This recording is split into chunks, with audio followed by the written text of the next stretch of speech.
Welcome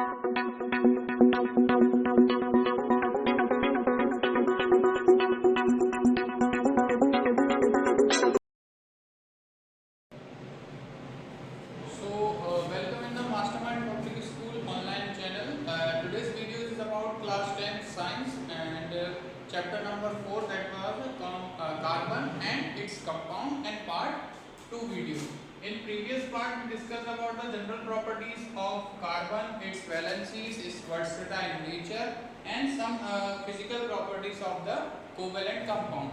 As you all know that carbon mostly make a covalent bond. So covalent bond क्या था, जिसको समझने के लिए हमने कल देखे थे कुछ डॉट स्ट्रक्चर, जिसमें हमने देखा था हाइड्रोजन H2 गैस का, ऑक्सीजन O2 गैस का, नाइट्रोजन N2 गैस का, और एक कंपाउंड यानी वाटर में हमने कैसे देखा था कि इन जनरल जो है कोवेलेंट बॉन्ड किस तरह से एटम्स के बीच इलेक्ट्रॉन की शेयरिंग के कारण बनते हैं.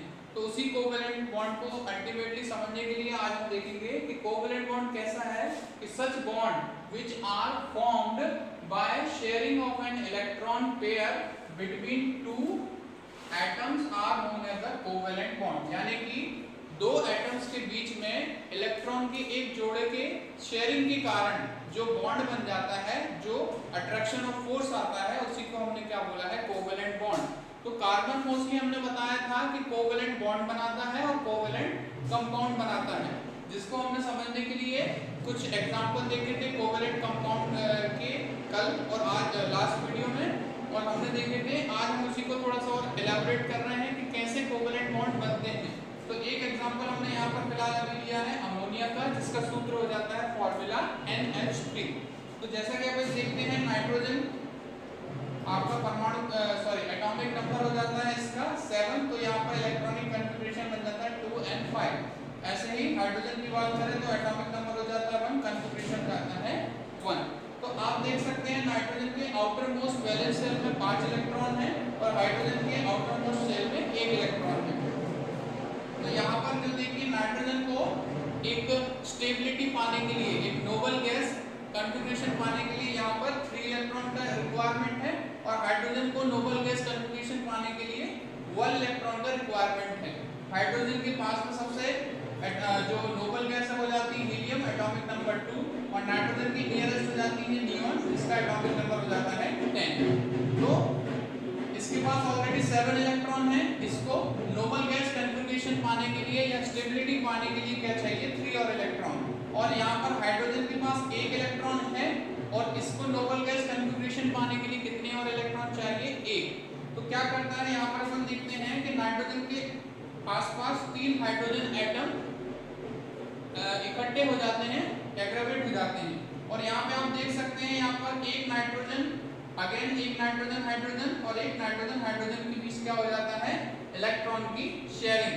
तो जिससे आप देख सकते हैं हाइड्रोजन अपना नोबल गैस कन्फिग्रेशन प्राप्त करके यानी गेन करके स्टेबलाइज हो जाता है, और ऐसे ही नाइट्रोजन भी अपने नियरेस्ट नोबल गैस का कन्फिग्रेशन पा करके स्टेबलाइज हो जाता है. तो इस तरह से आप देख सकते हैं कि कैसे कोवेलेंट बॉन्ड बनने के कारण जो आपका अमोनिया या एक तरह का बनता है कोवेलेंट कंपाउंड है, वो स्टेबलाइज हो जाता है. दूसरे कंपाउंड की हम जो बात कर रहे हैं वो कार्बन का एक कंपाउंड हो जाता है, जिसको हम यहाँ पर कह रहे हैं मीथेन. तो मीथेन के केस में आप देख सकते हैं, हमें मालूम है कि कार्बन की जो वैलेंसी हो जाती है वो कितनी है, 4. तो कार्बन कितने कोवेलेंट बॉन्ड बना सकता है, 4 कोवेलेंट बॉन्ड. तो यहाँ पर अपन देखेंगे मीथेन फॉर्मूला हो जाता है CH4, जनरल नेम हो जाता है मीथेन, और कॉमनली इसको कहाँ यूज किया जाता है, used as a fuel in component of biogas. Biogas का भी एक कंपोनेंट मीथेन होता है. फिर ऐसे ही आजकल एक CNG नामक गैस यूज होती है, जिसे हम कहते हैं कंप्रेस्ड नेचुरल गैस. उसमें भी कुछ अमाउंट में आपका क्या रहता है, मीथेन. तो मीथेन कार्बन का भी एक तरह का कैसा कोवेलेंट कंपाउंड हो जाता है, कोवेलेंट कंपाउंड. तो कार्बन और हाइड्रोजन के इस कंपाउंड, जिसको हमने क्या बोला, मीथेन, ही कार्बन का सबसे सिंपलेस्ट कंपाउंड हो जाता है, जो कि कोवेलेंट बॉन्ड के थ्रू बन जाता है. तो इसमें हम देख सकते हैं, जैसे कार्बन में हमने देखा कि आउटर मोस्ट शेल में कितने 4 इलेक्ट्रॉन हैं, और ऐसे ही हर एक हाइड्रोजन के पास अपने कितने सिंगल एक इलेक्ट्रॉन है. तो ये हाइड्रोजन कार्बन के अराउंड इस तरह से अरेंज हो जाता है और हर एक हाइड्रोजन कार्बन से क्या करता है, एक इलेक्ट्रॉन का शेयरिंग करके क्या बनाता है, कोवेलेंट बॉन्ड। तो इस तरह देख सकते हैं कार्बन 4 कोवेलेंट बॉन्ड बना करके CH4 यानी मीथेन को फॉर्म कर रहा है। और मीथेन एक तरह का कार्बन का कोवेलेंट सबसे सिंपलेस्ट कंपाउंड है, जिसमें आप देख सकते हैं कि इलेक्ट्रॉन की शेयरिंग से ये कंपाउंड स्टेबलाइज हो जाता है। आगे हम इसी वीडियो में पार्ट में हम देखेंगे कि कार्बन के कुछ जो फॉर्म होते हैं, यानी कार्बन मेनली जो नेचर में है किस फॉर्म में अवेलेबल होता है, तो हम उसे कहते हैं एलोट्रॉप्स ऑफ कार्बन। और इसके आगे हम देखेंगे saturated and unsaturated carbon compound. Carbon हमने बोला कि 4 वैलेंसी हो जाती है, टेट्रावैलेंट होती है, और इसमें एक प्रॉपर्टी हमने लास्ट वीडियो में पढ़ी थी, that is called as the catenation. तो इस दोनों प्रॉपर्टी के कारण इसके कार्बन के बहुत ज्यादा कंपाउंड बनते हैं। तो ये कंपाउंड कोवेलेंट कंपाउंड होते हैं, इनमें से कुछ सैचुरेटेड होते हैं और कुछ नॉन सैचुरेटेड, तो जिसके बारे में आगे इसी वीडियो में बात करेंगे। So let's continue with the first topic here, is called as the allotrope of carbon. Now let's talk about allotropes of carbon. Allotropes of carbon that means carbon जो है नेचर में डिफरेंट फॉर्म में available हो जाता है, जिसमें से कुछ फॉर्म हम यहाँ पर डिस्कस कर रहे हैं। तो सबसे पहला हम यहाँ पर देख सकते हैं मोस्ट कॉमन फॉर्म कार्बन का जो आपको नेचर में देखने को मिलेगा वो हो जाता है ग्रेफाइट। तो ग्रेफाइट की यहाँ पर बात करें तो ग्रेफाइट में जैसे हमने बताया कि कार्बन का ही एक फॉर्म है, दैट मीन्स यहाँ पर कार्बन के ही एटम डिफरेंट तरीके से अरेंज होकर के क्या बनाते हैं, ग्रेफाइट। तो यहाँ पर देख सकते हैं आप, each carbon atom is bounded to 3 other carbon atom. Graphite के केस में क्या हो रहा है कि जो एक कार्बन एटम है वो अपने जैसे 3 और कार्बन एटम से बॉन्ड बना करके, कोवेलेंट बॉन्ड बना करके जुड़ा हुआ होता है in the same plane giving a hexagonal array. तो इस तरीके से व्यवस्थित होता है कि वो एक हेक्सागन के फॉर्म बनाते हैं और जो 3 कार्बन एक अनदर कार्बन से जुड़े हुए हैं उनमें से किसी एक कार्बन के बीच में डबल बॉन्ड होता है, जिससे क्या होता है, कार्बन की वैलेंसी पूरी सैचुरेट हो जाती है। यहाँ पर आप बुक में देख सकते हैं, आपके पेज नंबर आपका है 61 पर इनके स्ट्रक्चर गिवन है। तो वो स्ट्रक्चर में आप देख सकते हैं कि कैसे कार्बन कार्बन आपस में अरेंज होकर के, पहले तो ग्रेफाइट और दूसरा यहाँ पर आप देख सकते हैं दूसरा एलोट्रॉप ऑफ कार्बन हो जाता है आपका डायमंड। तो डायमंड में आप देख सकते हैं compare to graphite each carbon atom is bonded to the 4 other carbon atom forming a rigid 3 dimensional structure. तो यहाँ पर अपन कार्बन में ग्रेफाइट में देखा कि जो कार्बन कार्बन है वो एक ही प्लेन में अरेंज होते हैं, वेदर इन ग्रेफाइट में हम देख रहे हैं 3 डायमेंशनल स्ट्रक्चर है। तो जो 3 डायमेंशनल स्ट्रक्चर है कार्बन का, उसी के कारण जो डायमंड हो जाता है वो हार्डेस्ट नोन सब्सटेंस हो जाता है। यानी नेचर में नोन जितने भी सब्सटेंस है उसमें सबसे ज्यादा हार्ड क्या हो जाता है, डायमंड। इसके अलावा ग्रेफाइट की बात करें तो ग्रेफाइट डायमंड के कंपेयर में कैसा हो जाता है, स्मूथ एंड स्लिपरी। और जैसा हमने पढ़ा था कि नॉन मेटल जनरली हीट और इलेक्ट्रिसिटी के पुअर कंडक्टर होते हैं, लेकिन बात करें ग्रेफाइट की तो ग्रेफाइट क्या हो जाता है, good conductor of heat and electricity हो जाता है। तो कार्बन ऑल्दो एक नॉन मेटल है, लेकिन उसका एक एलोट्रॉप जिसको हम बोल रहे हैं ग्रेफाइट, वो इलेक्ट्रिसिटी की कंडक्शन करता है। साथ में ये हम बोल रहे हैं स्मूथ एंड स्लिपरी होता है, तो इसका यूज एक लुब्रिकेंट की तरह भी होता है ग्रेफाइट का।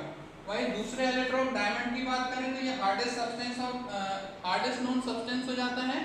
तो डायमंड का यूज कटिंग पर्पस में किया जाता है, जैसे कि कटिंग ब्लेड्स बनाए जाते हैं, कटिंग ग्राइंडिंग्स बनाए जाते हैं, स्टोन कटिंग में।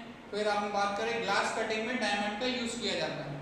पर चूंकि डायमंड एक 3 डायमेंशनल स्ट्रक्चर बनाता है तो ये लाइट को बहुत ज्यादा रिफ्लेक्ट करता है, तो डायमंड एज अ ऑर्नामेंट भी यूज होता है। डायमंड का जैसे अपन बात करें तो diamond can be synthesised by subjecting pure carbon to very high pressure and temperature. These synthetic diamonds are small but are otherwise indistinguishable from natural diamond। यानी कि नेचर में जो डायमंड आपको माइन से मिलते हैं उसके अलावा आप चाहें तो सिंथेटिकली भी डायमंड बनाया जा सकता है। कैसे? हमने कहा कि प्योर कार्बन को आप हाई टेम्परेचर और प्रेशर में अगर बहुत समय के लिए रखें specific type of arrangement of machine के थ्रू, तो भी वो डायमंड में फॉर्म हो जाता है। ऑल्दो ये नेचुरल डायमंड जैसे ही दिखते हैं, लेकिन ये उतने ज्यादा अपन बात करें तो दी सिंथेटिक डायमंड स्मॉल, छोटे होते हैं साइज में, लेकिन आप नेचुरल डायमंड में और ये सिंथेटिक डायमंड में आप ऐसे कुछ अंतर नहीं बता सकते। इसके अलावा अपन बात करें तो कार्बन का एक और थर्ड एलोट्रॉप रिसेंटली डिस्कवर्ड हुआ है जिसे हम कहते हैं फुलरेन। तो फुलरेन एक कार्बन की ऐसे ही एलोट्रॉप की सीरीज है जिसमें कि एक एलोट्रॉप है आपका C60, यानी कि इसमें जो कार्बन के 60 एटम हैं, 60 एटम हैं, वो आपस में एक फुटबॉल के स्ट्रक्चर की तरह जुड़े हुए होते हैं, इसलिए इसका नाम यहाँ पर हम देख सकते हैं फुलरेन।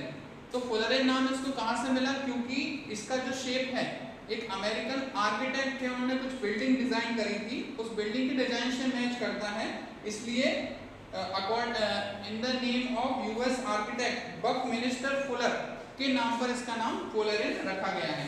तो तीनों के अपन एक बार बुक में जरा स्ट्रक्चर देख लेते हैं, ग्रेफाइट, डायमंड और फुलरेन के। तो सबसे पहले आप देख सकते हैं यहाँ पे द स्ट्रक्चर ऑफ डायमंड। तो यहाँ पर आप देख सकते हैं एक सिंगल कार्बन जो है अपने आसपास 4 कार्बन से बॉन्डेड है, सिंगल बॉन्डेडली। फिर वही बात करें यहाँ पर देखें तो ग्रेफाइट में एक सिंगल कार्बन अपने आसपास 3 कार्बन से जुड़ा हुआ है और इनमें से किसी एक कार्बन के बीच में डबल बॉन्ड हो जाता है। तो जैसा आप देख सकते हैं डायमंड का यूज़ ज्वेलरी के फॉर्म में होता है, फिर ग्रेफाइट आपने देखा हो पेंसिल लेड में यूज़ होता है, इसके अलावा लुब्रिकेंट के फॉर्म में भी यूज़ होता है।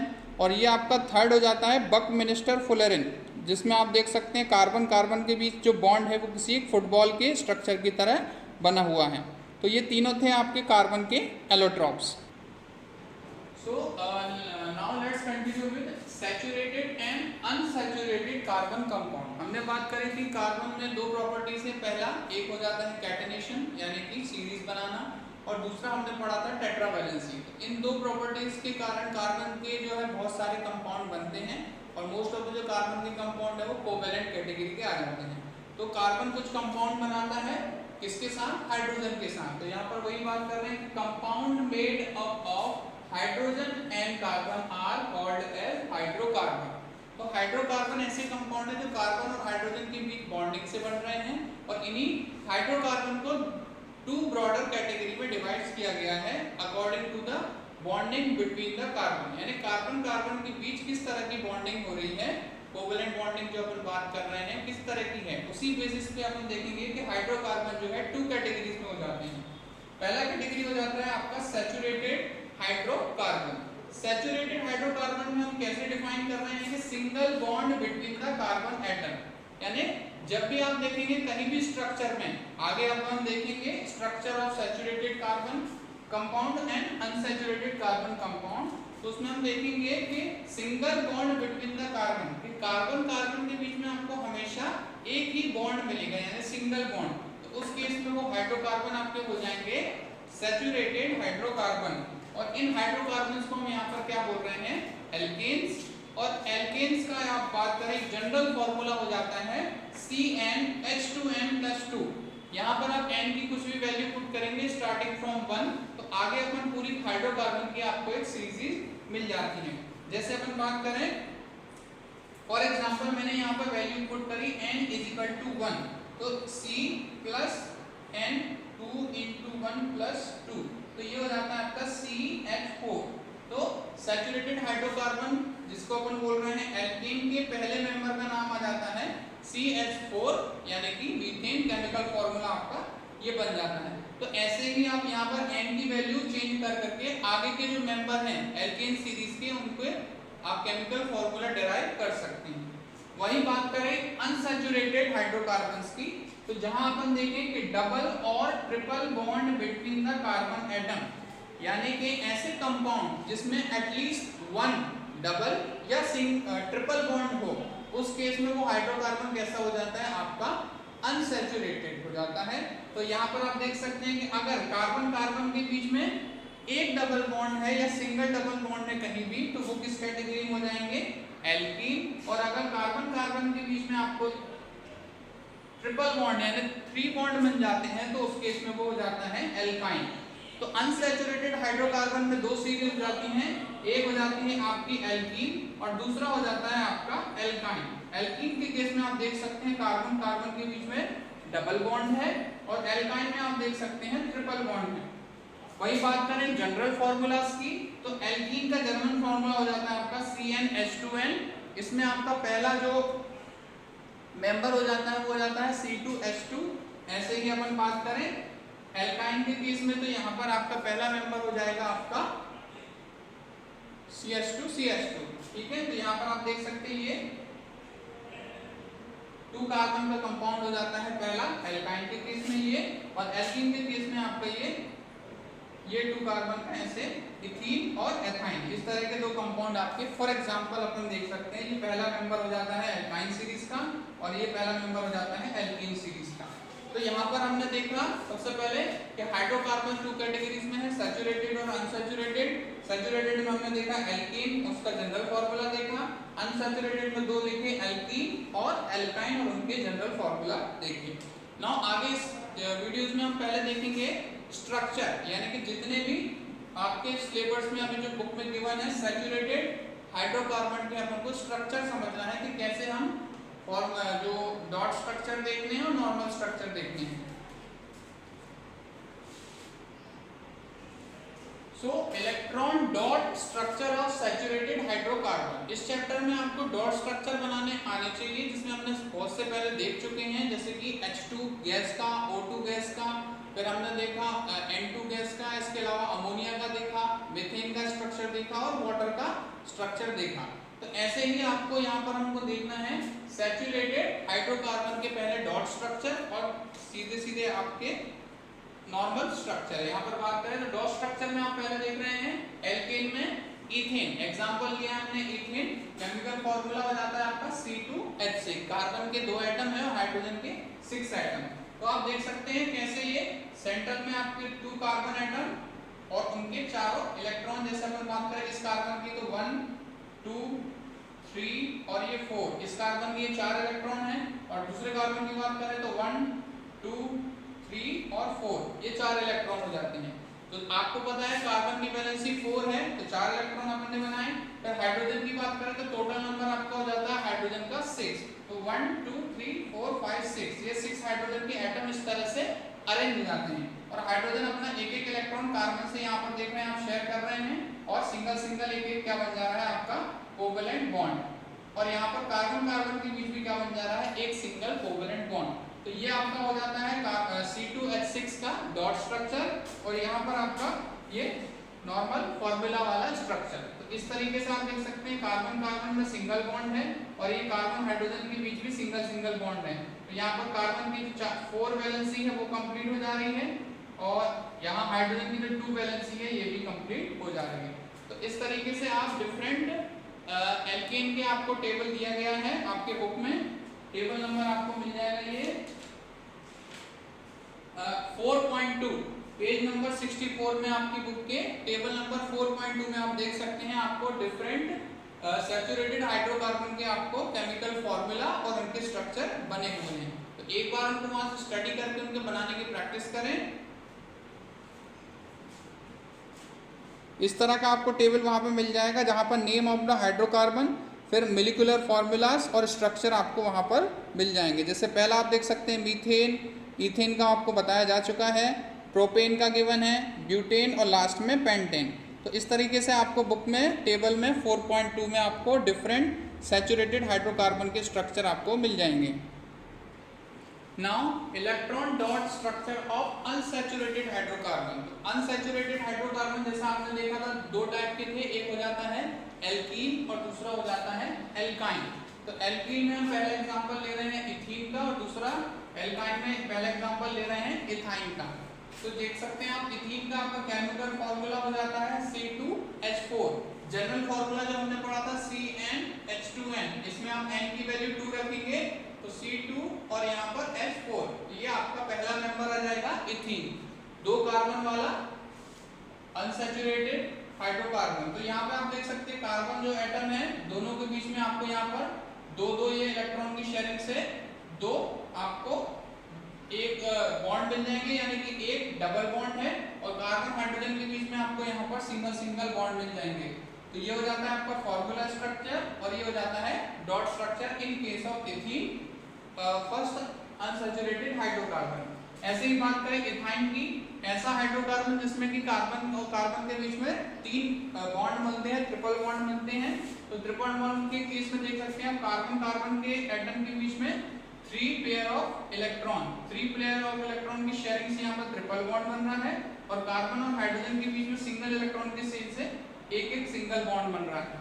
तो ये हो जाता है इथाइन का फॉर्मूला स्ट्रक्चर और ये हो जाता है इथाइन का डॉट स्ट्रक्चर। तो ऐसे ही बुक में आपको टेबल नंबर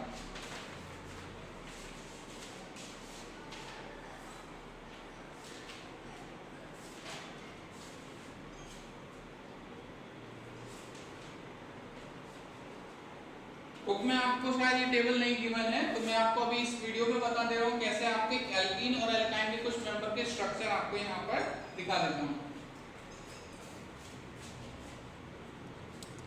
तो पहला आप जो टेबल देख रहे हैं ये आपका एल्कीन के कुछ मेंबर का फॉर्मूला और उनका स्ट्रक्चर गिवन है। पहला मेंबर है आपका इथीन जिसका हम अभी देख चुके हैं, दूसरा है प्रोपीन 3 कार्बन का है और थर्ड हो जाता है ब्यूटीन, ये आपका 4 कार्बन का है। ऐसे ही एल्काइन सीरीज़ की बात करें तो एल्काइन सीरीज़ में पहला है आपका इथाइन जिसका अपन स्ट्रक्चर अभी देख चुके हैं, टॉप पे हैं। फिर सेकंड नंबर पे है प्रोपाइन, फॉर्मूला हो जाता है C3H4 और फोर्थ हो जाता है ब्यूटाइन। ऐसे ही आप फॉर्मूला में n की वैल्यू आगे पुट करके इसी सीरीज़ के और मेंबर के फॉर्मूला और उनके स्ट्रक्चर फॉर्म कर सकते हैं। आगे हम इस वीडियो में आज हमने देखा कार्बन के सैचुरेटेड और अनसैचुरेटेड कंपाउंड जो हमने पढ़ा हाइड्रोकार्बन के फॉर्म में, उसके हमने पहले जनरल फॉर्मूले देखे, उनके डॉट स्ट्रक्चर देखे और उनके नॉर्मल फॉर्मूला स्ट्रक्चर देखे। इसी चैप्टर के वीडियो के थर्ड पार्ट में हम देखेंगे कि carbon compound on basis of their structure, यानी कि अभी अपन ने देखा था कार्बन कार्बन के बीच में बॉन्ड के बेसिस पे। नाउ अब देखेंगे हम कार्बन कार्बन के जो कंपाउंड है उनके स्ट्रक्चर के बेस पे कंपाउंड कितने हो जाते हैं। तो जैसे हमने पढ़ा था स्ट्रेट चेन हो सकते हैं, ब्रांच चेन हो सकते हैं और साइक्लिक हो सकते हैं। इसी के अलावा कार्बन कुछ स्पेशल टाइप के कंपाउंड भी बनाता है जो कि फंक्शनल ग्रुप के कारण होते हैं। तो ये अपन सब जो भी है रिमेनिंग पार्ट आपका पार्ट 3 में देखेंगे। साथ में उसमें आपको homologous series, nomenclature of those compounds and साथ में chemical properties and physical chemical properties of कार्बनिक कंपाउंड देखेंगे और कुछ एग्जांपल देखेंगे ऐसे ही कार्बनिक कंपाउंड के जो आपके बुक में गिवन है। सो thanks for watching today's video. Please do like, share and subscribe our channel and study well.